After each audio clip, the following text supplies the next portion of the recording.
Hi, intrepid viewers. So good to see you guys. I've taken my time coming back because I really had to process everything that's happening too. Regular viewers will know I've been saying for 2 years, nothing's going to change until people protest in America about what's happening. Now, these protests are not going to go away in a hurry. They might subside for a while, but now the lid is off. I genuinely believe in an absolutely essential way.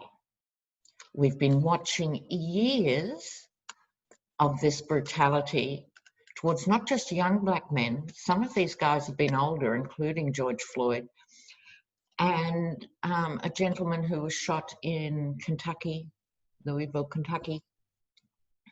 And he'd been giving free food to the police and feeds the homeless and everything, you know. It just keeps happening.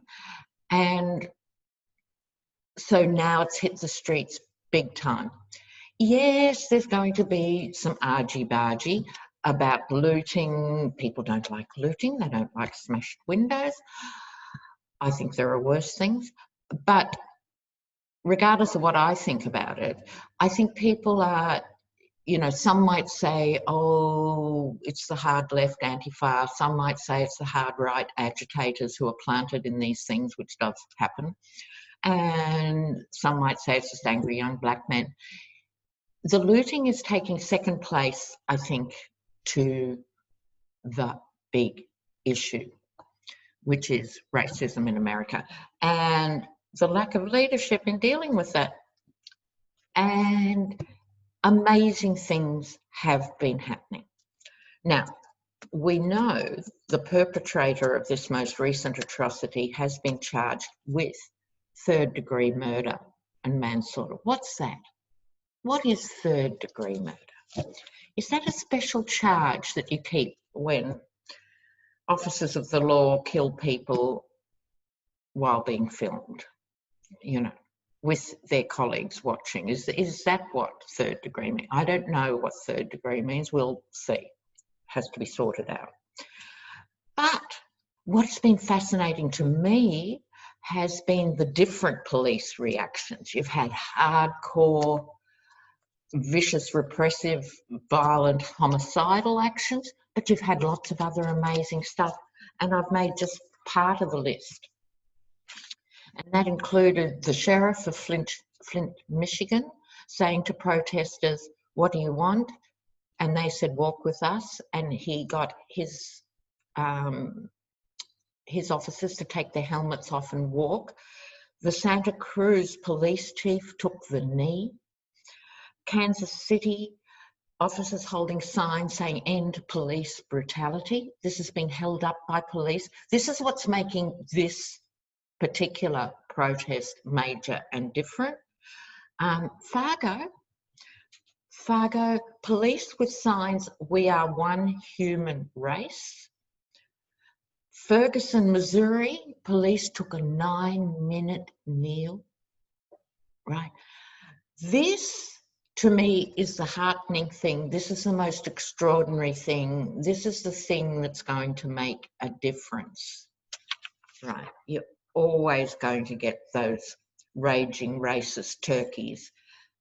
But their days are numbered too now. It's a different planet. And the rest of the world has had protests. You've had protests now in London, Berlin, Toronto, New Zealand yesterday, Australia today. My daughter's going to a vigil. I'm so proud of her. And meanwhile, the Yeti is in his special Yeti-proof bunker. Maybe they're trying to keep him in. But what I want to look at today is do a bigger read on this whole issue, this crucible point in America. So let's have a look. Will this be the thing to make a difference? You know, Thelma's 65, Watt's 68. And now we have now Oh, Queen of Swords fell out. What I'll say while I'm shuffling too, as we all know, people on this channel are smart, informed and humanitarian, and you know, remember the names I'm sure better than I do, and it goes way back before Travis Martin and Michael Brown, and the list is staggeringly long. But I think every American should watch the documentary that's called The Murder of Emmett Till. It should be in every high school in America, followed by a really well-monitored conversation. The Murder of Emmett Till. Okay, let's see. What's going to happen in America with the protest? All right. Come on down. We've got Lady Justice in the middle. I don't for a minute think it's going to be a single righteous position of justice. I think there's going to be some really ugly, this is me having a digression, viewers already, and we're only up to the first card. There's going to be ugly, unjust things done. There's been over 4,000 arrested, depending what state they're in and so forth. Some will be let off with a wave, others will be given jail sentences, others will be given huge fines they can't pay. There's going to be all sorts of injustices. But what this represents is, in the bigger picture, a longer, more enduring justice.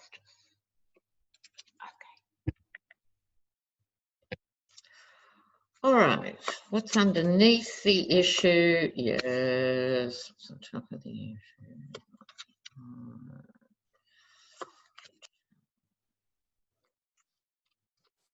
Let's see what's going on here. All right, now, underneath the issue, for all money, this could be the Yeti, couldn't it, really, in a new hat? So this is the Nine of Cups, hopes and wishes fulfilled. Well, hopes and wishes fulfilled for some. So this is the comfort of affluence that underpins the suffering of everybody, which isn't a race issue. So poverty is poverty is poverty. So this includes poor whites, poor Hispanics, as well as Native Americans and everyone else who's missing out on the cups. They have to share the one leftover cup. This character, and for the purpose of this exercise, the Yeti represents that greed of America. They have the 9 cups. Everyone else has to share from the 10th cup. That is their fundamental challenge. Okay, so coming up here behind the embattled thing, we've all seen the footage of enough stories. We do know this has a massive history. I'm jumping across here to the short term for Page of Pentacles. The solution rests with the youth. So the youth will either be disenfranchised, marginalised, living lives of repressed anger, and, second digression, as a sociologist, in poor communities of any persuasion, there tends to be higher rates of one-on-one violence, whether that's domestic violence or community violence, and we call it lateral violence in sociology. When people are really kept down and you can't function in that big world out there without being arrested or killed, you operate in a lower key thing, and that becomes lateral violence. So, for example, gang violence, whether that's Hispanic gangs, black gangs, Crips and Bloods, whether that is race supremacist, stuff. It's lateral violence. It's going sideways when it doesn't get out, And they'll all tell you they're defending their communities, or they're defending their honour, or they're defending. No one admits to being the aggressor, you know what I mean? And I've worked extensively with gang members and have written quite a bit on that subject. But we'll move on from that now. This is the thinking youth. The red turban symbolises the brain and thinking about issues. And these are the bright young things who are coming through now. These are the ones who are 14 to 20 now, right? They're going to be a bit different than those who came of age 20 years ago, 15 years ago, 10 years ago. They are light workers. They are light seekers. They will see it, and I really believe they will make a difference. But we're not there yet because I jumped ahead. Back to this particular reading. So how does America see itself?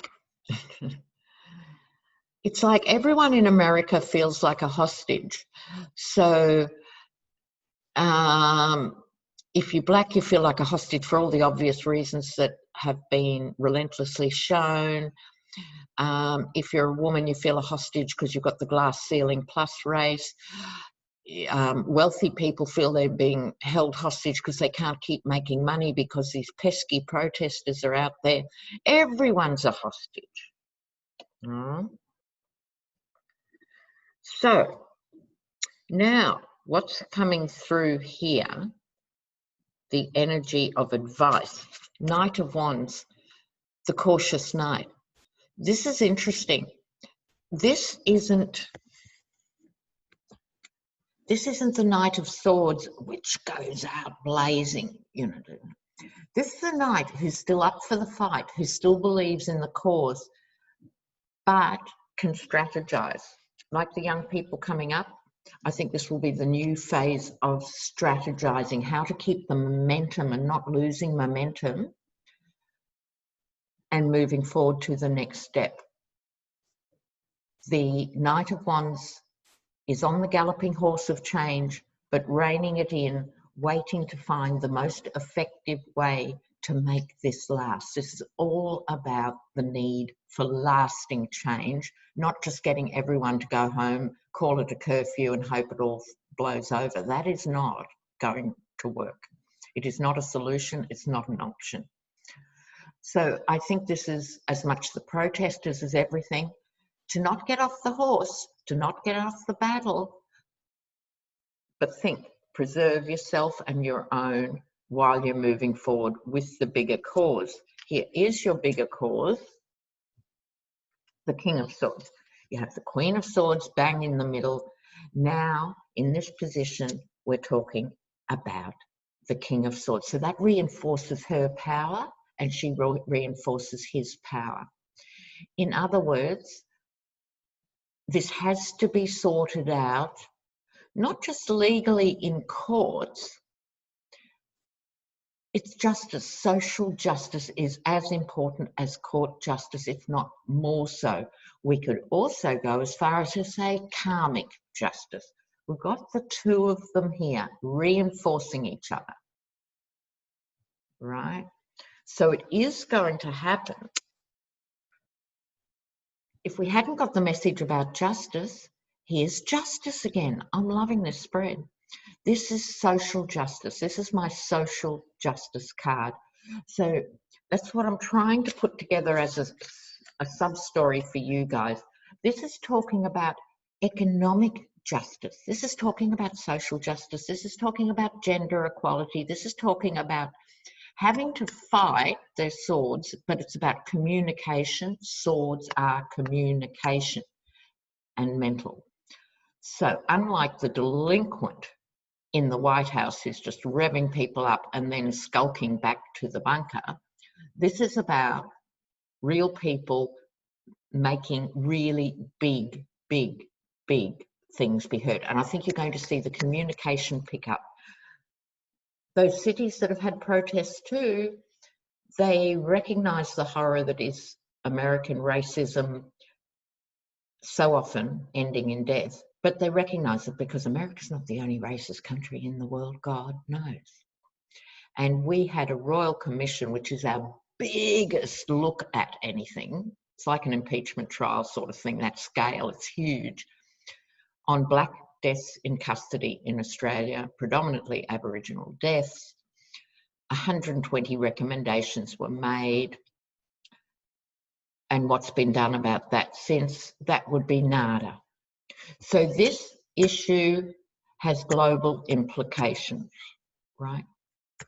So you have the King and Queen of Justice and the Major Arcana of Justice. What's standing in the way, I told you, was the smug merchant. Outcome, my USA card, inspiration and hope. So viewers, please, please, this is a time of rapid movement. We cannot dribble on, all of us, for another 20 or 35 years till people catch up. So things are going to happen like a pandemic that are going to make us revisit everything, like these protests that are going to make people revisit everything. So it's not going to be smooth. Don't expect it to be smooth. There's going to be individually ugly results, like the first autopsy that said, oh, it might have been strangulation, might be something else. No, so they've got a second autopsy, thank God. So we've seen this for many years in Australian communities in the frontier states. This is not new. And I'll share one story with you. When an Aboriginal person dies, you don't use their name again for X number of years, right? So out of respect, I'm not going to tell you this guy's name. It happened on a small island off the coast of Queensland where I'm from. It was 9 in the morning.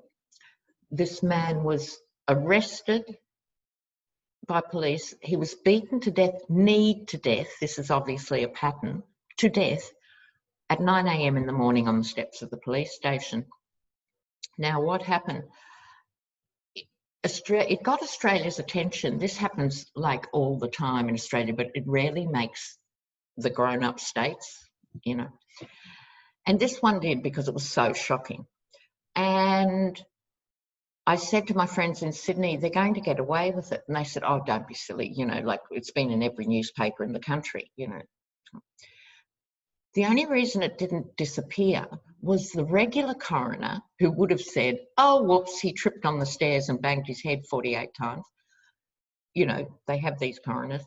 He was away, and a real coroner flew up and did the autopsy. And they said, I've only seen these sort of injuries in car accidents. That's how much force was applied repeatedly to this man. Right. So again, my friends in Sydney and Melbourne said, oh, God, this time, like, this is going to make a difference. Oh, no. And the reason I was going, oh, no, came to pass because the man who was killed, his sister threw one brick at the police van. She got 4 years jail and her children were taken from her and put into state care. The policeman who did it got a commendation a couple of years later for bravery, right? So when the time's not right, the time's not right. But I believe strongly so much is happening globally. The reason I told that story was things are moving now. And there's going to be ugliness here, there, but there's this beauty coming out. Those wonderful stories of police taking on their own gave me such heart, and I'm sure for many people that is a first. So it's also such validation for Take the Knee. It's symbolically gone around the world, and to see police participate in that. So you're going to have, you know, some ugly backward stuff, but the big picture, it is already moving to another level. So those of us, all of you who are light workers, right, time to shine the light. Because basically I think people fall into 3 broad categories. The light workers, those are those of any age who come in and you're born knowing this isn't really right. Things should be very different. That's the light workers. You've got a lot in the middle who are decent folk and who think this isn't right, but oh, what can you do? Oh, that'd be nothing. But they're the ones who can be swayed by these great moments in history. And then there are those who are just here to do their time as absolute belligerent, violent wankers, as we say in Australia. And they're just playing their role in this thing, but they're the smallest group. You've got the light workers, you've got a lot in the middle, so work with the middle, you know? So lots of love, lots of love. Okay, guys, I'll be back soon. Oh, I'm going to put up a link. That's another thing. A viewer, because a lot of people think, oh, what can I do? Or I can't do anything. You can always do something, no matter how small. So I'm putting up a link. It was by the magazine Marie Claire. And it gives you a few things to do if you haven't already worked out what you're going to do to be part of the solution. It's something to think about, and I think the choices are things like you can give money for the legal appeals for those who have been arrested, you can donate directly to the family, or maybe sign a petition or something. So the point is, we can all do something. So make sure you've done this thing this week. Okay, and you'll feel better because you'll have been active and not passive. And take the time every day, even if it's just 5 minutes. Really visualize a better world. Put that energy out there. So all this accumulated energy has somewhere wonderful to go and to keep growing. Please, please, please. I love you guys, and I'll see you soon. Bye.